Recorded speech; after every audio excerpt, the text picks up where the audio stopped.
বিভিন্ন জায়গায় হোলি উৎসব দেখেছেন, তবে অভিসার শপিং কমপ্লেক্সের হোলি উৎসবটা দেখেছেন?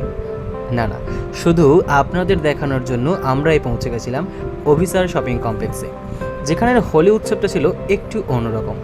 বিভিন্ন কালচারাল প্রোগ্রামের মধ্যে অঙ্কন এবং the mates and art motion অসাধারণ একটি সুন্দর পারফরমেন্সের মধ্যে দিয়ে এদিনের হোলি উৎসবটা সেলিব্রেট করলো। তবে হোলি উৎসব থাকবে সেখানে কালার বা রঙের ছড়াছড়ি থাকবে না, সেটা হতেই পারে না। এখানকার সমস্ত মেম্বাররা তারা একে অপরকে রং লাগিয়ে এদিনের হোলি উৎসবটা উদযাপন কেমন করলেন দেখুন। তরফ থেকে বলছি, আমাদের দোল উৎসব আজকে এবছর প্রথম শুরু হলো। আমাদের দুটো গ্রুপ গান করলো, একটা নাচ করলো একটা, এবং আমরা সবাই মিলে খুব এটাকে এনজয় করলো। নাচে করলো আর্ট অ্যান্ড মোশন, আর গানে করলো অঙ্কন। এরা খুব ভালো করেছে এবং আশা করব আমরা আবার পরের বছর এটাকে শুরু করব। মানে তো রঙের উৎসব, রং দিয়ে শুরু হলো, প্রচুর হোলি দোল খেলা হলো, রং খেলা হলো, সকলের মনে আনন্দ হলো।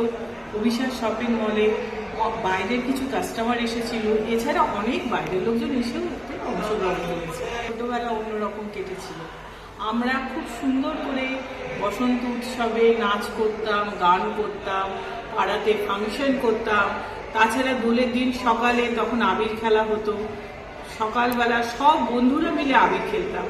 বাড়িতে এসে স্নান করে বিকেলে আবার আর এক প্রস্ত গানের উৎসব, আয়োজন, ফাংশন। এখন তো সেসব অনেক কমে গেছে, মানুষ প্রচুর ব্যস্ত। কোথাও গিয়ে কি মিস করেন সেই জিনিসগুলো? হ্যাঁ, নিশ্চয়ই মিস করি। ওই দিনটা আর এই জেনারেশন আনতে পারবে না, প্রত্যেকে ব্যস্ত। সারাক্ষণ পরীক্ষা বাচ্চাদের, বাচ্চারা পড়বে একটার পর একটা পড়াশোনা, তারপরে পরীক্ষা, এইভাবেই কেটে যায়। রবীন্দ্রনাথ একটা কথা বলেছে, জীবিকার জন্য নয়, জীবনের জন্য বাঁচতে চায়।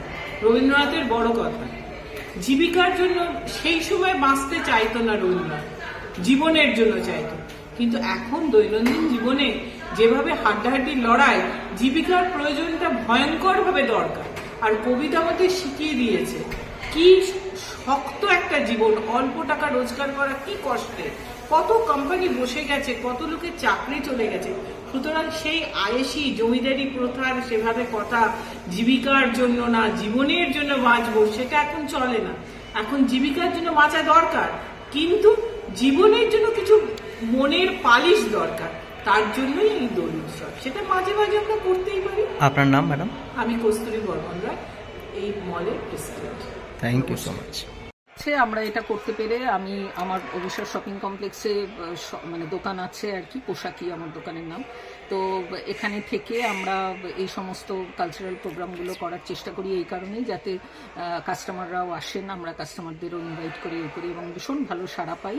তো সত্যি খুব ভালো লাগে, মানে আমরা এইভাবেই এই কমপ্লেক্সটাকে আর কি বাড়িয়ে নিয়ে যেতে চাই। কেন এটা তো একটা ঘরোয়া কমপ্লেক্স, মানে শপিং মল বলতে যেটা বোঝায়, আমাদের তো ঠিক ওই রকম বড় আকারের কিছু না। আমরা নিজেরা মিলে, মানে আমাদের নিজেদের কমিটি, তারা মিলেই আমরা এই ব্যাপারটা করি।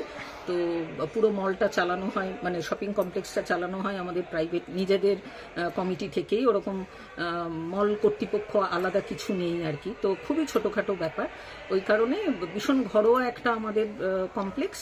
এখানে সব ধরনের জিনিস পাওয়া যায়, খুব সুন্দর জিনিস পাওয়া যায়। আর সব থেকে বড় কথা যেটা, এটা পুরোটা মহিলা চালিত সমস্ত দোকান, মানে সমস্ত দোকানের ওনাররাই ম্যাক্সিমাম আমরা মহিলা। তো সেটা একটা ভীষণ অন্যরকম মাত্রা রাখে। তো ভীষণ জমজমাট আমাদের সমস্ত প্রোগ্রামই হয়। এটার পর আমাদের পয়লা বৈশাখও আছে, পয়লা বৈশাখেও আমরা করি, কবিগুরুর জন্মদিনে আমরা করি। তো এইভাবে আমরা খুব সুন্দর করে এইসব মানে অনুষ্ঠানগুলো আমরা পালন করি। ছোট থেকে আমি সেই রকম পরিবেশে মানুষ হয়েছি। আমার বাড়ির কালচার সেরকম, মানে আমি নিজে একজন নৃত্যশিল্পী। আমি কবিতা বক্সী, অনিমেষ বক্সী আমার গুরু। আমি তাদের কাছে ভারতনাট্যম শিখে 6th ইয়ার কমপ্লিট করে আমি নাচ নিয়ে পড়াশোনা করি। তারপরে আমার বিভিন্ন গ্রুপে আমি মানে করেছি, পারফর্ম করেছি। তাদের গ্রুপে আমি অডিশন দিয়ে, মানে ইন্টারভিউ দিয়ে আমি পাশ করে তাদের গ্রুপে আমি চান্স পেয়েছি। সেখান থেকে আমার প্রফেশনাল লাইন শুরু। তারপরে আমার নিজেরও গ্রুপ ছিল, আমি স্বদেশ বিদেশ সব জায়গায় শো করেছি। তারপরে আমার নিজের শারীরিক একটা প্রবলেম হওয়াতে আমি তখন সেই জগৎ ছেড়ে আমার এই বুটিকে আসি। এটাও তো একটা লাইমলাইট, মানে ভীষণভাবে আর্টিস্টিক লাইন Exactly. ছাড়া যায় না, ভীষণ লাইমলাইট, আর আমাকে সেটা ভীষণ আকর্ষিত করে, সব আর্টিস্টকেই বোধহয় করে। তো সেখান থেকে দাঁড়িয়ে আমি আমার এই মানে বুটিক নিয়েও আমি খুব আপ্লুত, আমি খুব আনন্দিত, খুব আনন্দে আমি কাজ করি, খুব কি বলবো, দাপটের সঙ্গে করি।